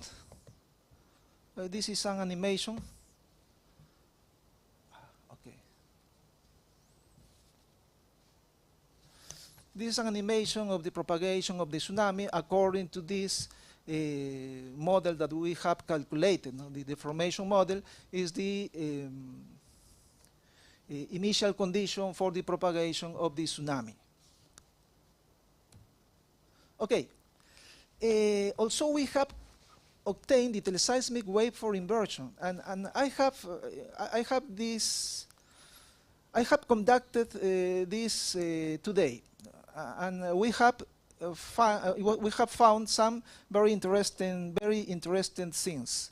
For example, we have conducted this with this teleseismic wave for inversion with this teleseismic distribution with the global network. Okay, we have here we have the focal mechanism. This is a source time function. Okay, all the rupture process have lasted 120 seconds, 120 seconds. This is the comparison of the observed teleseismic waveform and simulated waveforms. So this is the deformation from this slip distribution. And we can see that Camaná is uplifted. There is no subsidence. Okay. You can see Camaná is uplifted. I have not calculated how much is the dislocation, the displacement in the vertical coordinate. Okay. This research was published in the Pure and Applied Geophysics in 2020 during the pandemics of COVID, with the collaboration of some colleagues from University of San Marcos and IGP from Peru. Conclusions: the joint inversion of tsunami and geodetic data provides a better result with respect to the result of models that use a single data. Okay. The slip distribution of the 2001 Camaná earthquake shows a large asperity close to Camaná offshore. The slip was 13 meters. This agrees with report of macroseismic intensity at Camaná. In Camaná was the intensity 8 in Mercalli scale. The use of greater number of subfold, in this case 21, in the inversion process allows modeling the tsunami waveform in greater detail. Okay. This last is important. There would be a high potential for accumulated stresses that have not completely relaxed due to the occurrence of the earthquake in southern Peru in 2001, in the area close to the trench seismic gap, perhaps. And this is according to the interseismic coupling in the southern region of Peru. Okay. This suggests the possibility of a large earthquake occurring in the rupture zone of the 2001 earthquake, perhaps with a concentration of asperities close to the trench. However, the possibility that during the post-seismic process, this area may have suffered a transient landslide is not ruled out. Okay. This is very important. No? In this case, the tsunami plus geodetic inversion works very well and fit with the data. However, this teleseismic waveform inversion does not work very well, does not agree with the geodetic data in this case. No? Thank you so much.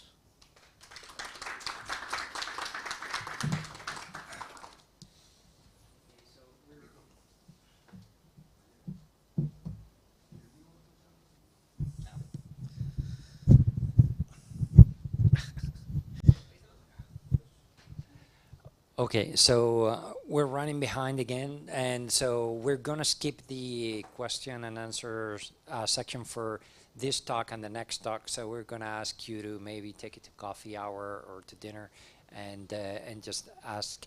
And we're gonna move the last presentation that was scheduled for today.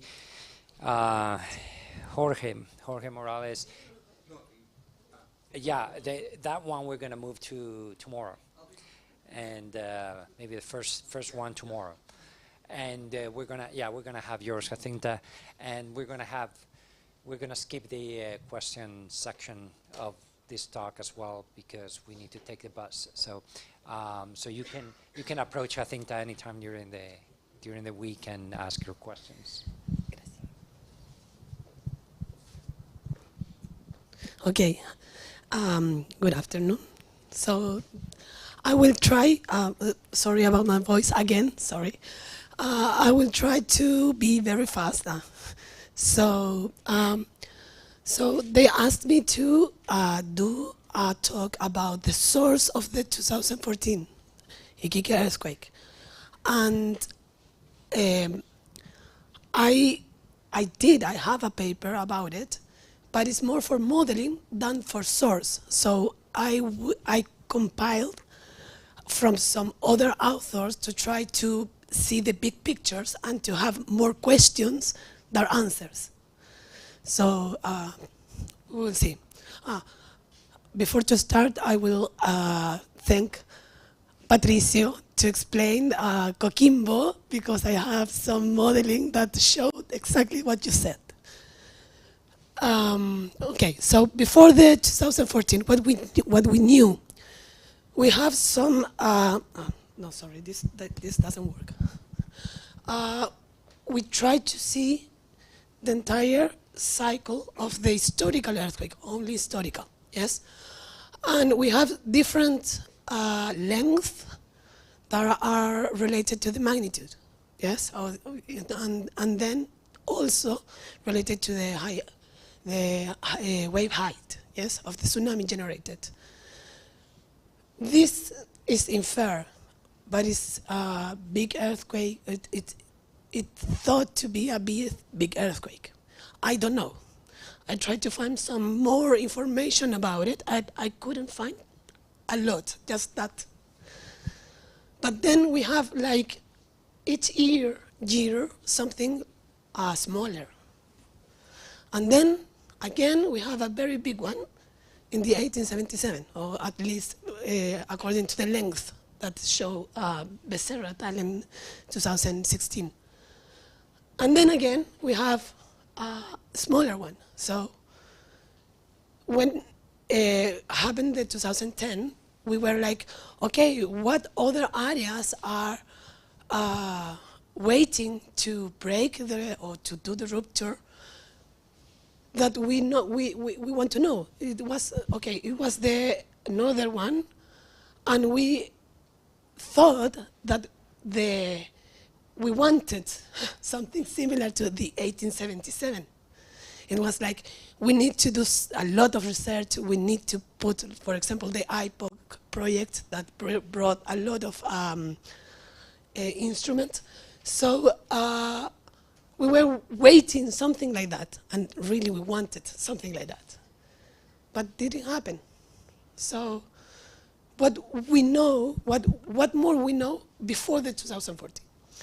Mentua et al., among others authors, I just picked some of them, but there is a lot of authors that they show a lot of information about the 2014 or the previous one.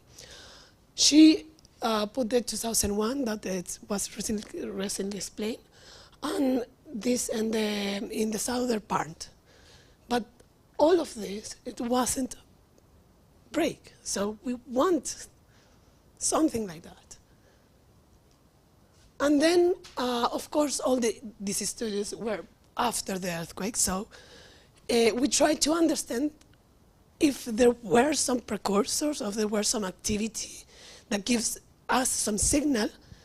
Of course, that are not my work. So but we see like there were swarms 8 months before, and was increasing the seismic activity, but in the northern part of the gap, not in the entire gap. And also there were, this is the seismic slip that also was increasing before the earthquake. Of course, we saw this information after the earthquake, and we can relate it. But this opens some question that what we can do in the future. Also, I just will show this because I think, and will explain tomorrow with more detail, but also there were some slow slip earthquake here.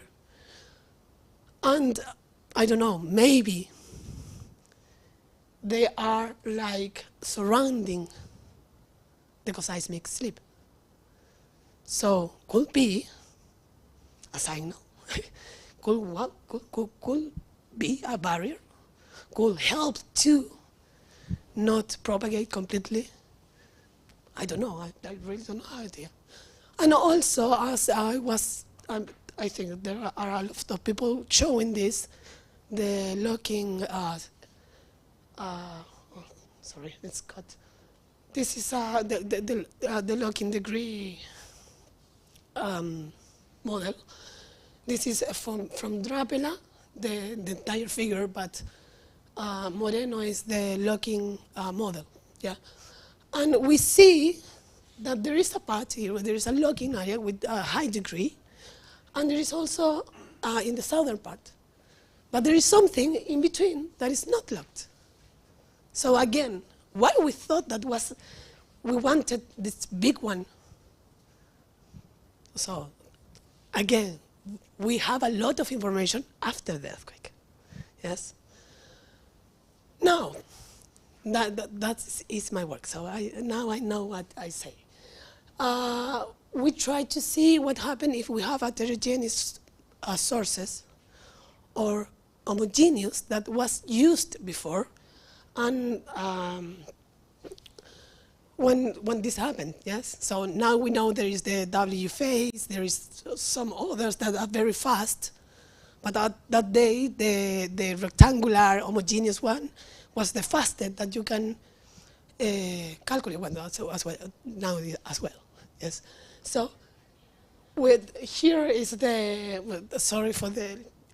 I'm not sure if you can see this, but if not, I can give you later the reference.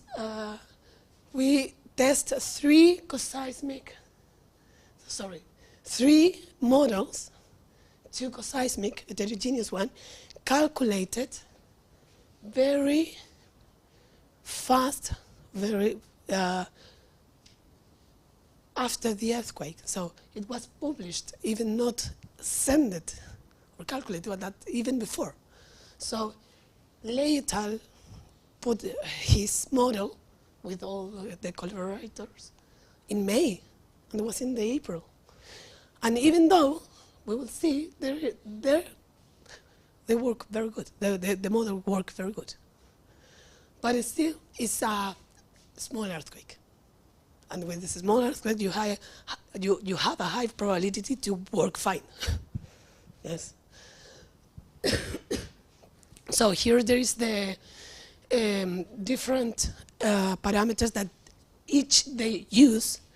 We built the homogeneous one using those from the global CMT mostly, and using some empirical relationship, and using this one the plate motion model to the rake angle. Yes. Well, this is very, very short. This computer changed the configuration of my talk. Sorry, but I use Comcode. Well, we use with my group Comcode to do. It's a finite difference scheme to do it. I will not say everything. Use a nested grid system, and it used the same displacements for the water surface as the deformation calculated by Okada. And then the question is, Okada is good enough? Depends if you want to do research to understand everything, or if you want to do risk. Yes. We simulate 6 hours using a time step of 0.3 with friction in the coast, only in the grids in the coast. And we compare it with the data from the CHOA in those points, to see. But we were evaluating the source. So what we want to see, we use the 11 grids with that resolution, and this is the reference for the grids. So what we want to evaluate is the source. So we were looking only for the first wavelength of the virtual tide gauge. Why is that? Because it's the cleanest that coming from the front, from the source. All the rest will have much more local activity, conditions, okay, behavior. Yeah, I know that the resolution is good, not good, but blue is the real observed tide gauge, okay? The red is the homogeneous, and the other colors, the two are the coseismic. And we can see that the coseismic is very similar. This is the blue that it doesn't see, sorry, I didn't know that. But in the computer, it looked very good. The blue rate is almost 30 minutes. That is what Pato shows just recently. Sorry. Oh, I thought that was cooking, sorry. But what happened here is also something about the bathymetry. It was not that good, so if you want to try to propagate, will resonate. So if we see only the first wave, we will see that the coseismic fit much better. Yeah, so, and it's, oh, we didn't expect. Of course we expect. But also show that if we use the homogeneous one for risk, for example, is the worst scenario. So at least overestimating, we will save. We will be safe. But I really don't like using the homogeneous, but okay, it's work. Some results. So this is just to maintain the idea. Both homogeneous models reconstruct the tsunami much better. No, okay. The coseismic slip models generated with different data sets have similar features as with a large and smooth slip patch. Yes, and also this is consistent with the other 8 to 10 models that made with different sources of data. The homogeneous model could be calculated much more quickly, as I said before, than using the inversion methods. And I put at that moment because W phase came later, and that is fast and much more precise or accurate.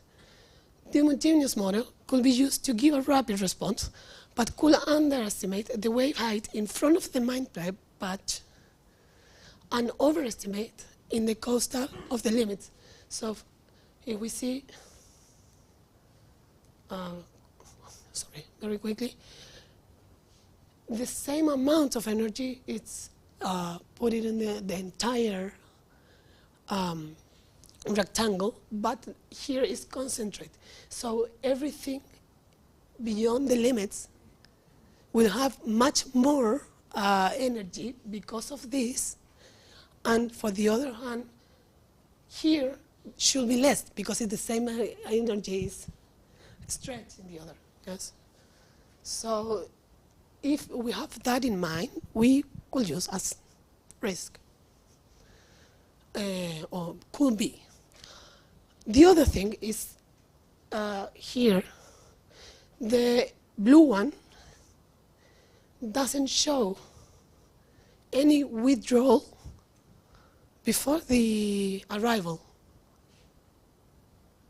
And the homogeneous put a withdrawal, but not the coseismic. So that is important because at least I hear in Chile, the first thing that they say is that if there is a withdrawal, you have to run. Well, it wasn't. So maybe we need to redefine that. Some discussion, okay? The logging model, can you use as a possible heterogeneous source? Well, there is a paper from Trapela that shows that if we construct this, but using the time of the last historical event to say how much it's moved the subduction, you can say what is the slip deficit. Very ideal. And that you use with the locking degree, and you say, and you can build a heterogeneous model. Yes. But what happened? How you choose the segment? If you don't have any idea, now we know that there were some signal, but we didn't know before. Will be used the entire 8077 length. We will use just one of the patches that show the couple model or the other one? How we know that? How we can decide what we use? Well, the thing is that we should do all the scenarios and try to understand all of them and say, okay, could be one of them. Yes. So there is some things about the deficit and the recurrence time that we have to choose if we want to use the Loki model as a risk, yes, for risk management. But also, how could different sectors of seismic gap break at the same time and under what conditions? Because we have, as I showed before, and I will repeat here, we have some. So when occur that and why? Yes. The other thing that I will go back is that what features control the rupture?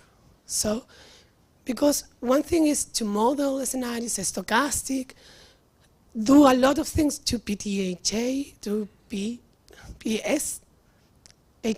yes? So, and we try to do that for risk, but if we don't know what happened in the segment, we don't know the history, we don't know, not the history, the prehistoric and all what happened in the same segment, how we understand this? How we know for sure that could happen? Yes, we play with the probabilities, but nothing else. And for example, in this case, for the 2014, they tried to explain that. For example, Gersing, that have a lot of data with reflection, the seismic reflection, it says there were subducting sea mountains. And that could be a barrier. Could be? We don't know. Also, it's coincident with the strong gravity change and with a gravity anomaly. And we know also there are some studies that show that there is a correlation between gravity anomalies and ruptures, where they break. So this is like an open discussion. I have no idea. I don't know the answer, but I think it will be good to know much more about the segment itself, and that play a role, for example, what you do with paleo data, yes? And also reconstruct with other techniques. So it's not like one technique. We need much more collaboration and much more techniques, or more deeply to know the techniques, to try to understand this and to try to have a big picture. Yes. Same cycle. We understood before. We thought that we understood that. Okay, this break every 100 years, and you expect that the 100 years break the same, and in equal parts and with the same magnitude. But we know that don't happen. We saw, for example, that was named before, the 869 Yogan was the predecessor of the 2011 Tohoku. Minoura, like in 2001, published that paper showing that there was paleo tsunami evidence very inland in Sendai that could match with what happened in 2011. So we don't have like superimposed cycles, or we don't know, or cluster complementary, or super cycle, or this we have one big, very small, one big, very small. So the next 1877 should be in 200 years from the 1877. Oh, just 200 years from now. We don't know. And the last discussion that I wanted to show is how we can join modeling from stochastic and paleo data to try to reconstruct the sleep distribution of the same segment to have some idea, for example, that in each event it breaks in the same in the same latitudes or the same area. But they also have others area that they break not in each of them. Now, I think one of my big conclusions, well, some question, how does the slab geometry control the rupture? What is the role of the velocity? There is slow slip, the coseismic. How the structural factor governs the spatial distribution. How and under what earthquake characteristic a seismic barrier exists. We know that there is some earthquake that goes beyond the normal barrier.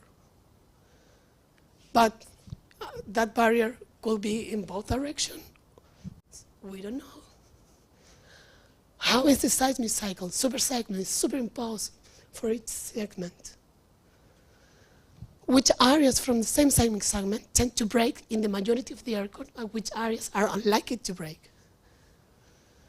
Some conclusions from those, but there's some conclusions that are questions. We don't know. We need a deeper knowledge to understand the rupture process. The slip distribution of different earthquakes on the same seismic segment will show some features and how the segment itself is controlled.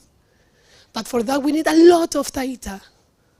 A lot. 3 points will not have any difference because a lot of scenarios can do 3 points.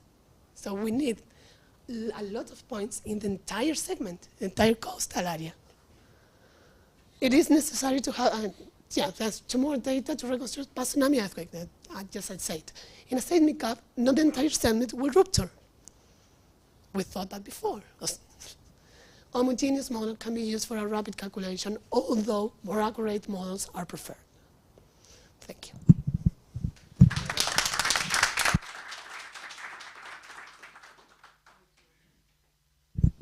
Okay, thank you, Ignacia. And we're going to leave the questions for tomorrow or dinner, which will be available to all the participants tonight until Friday at the hotel at 8 p.m., right? Is that correct? So we hope to see you there at 8.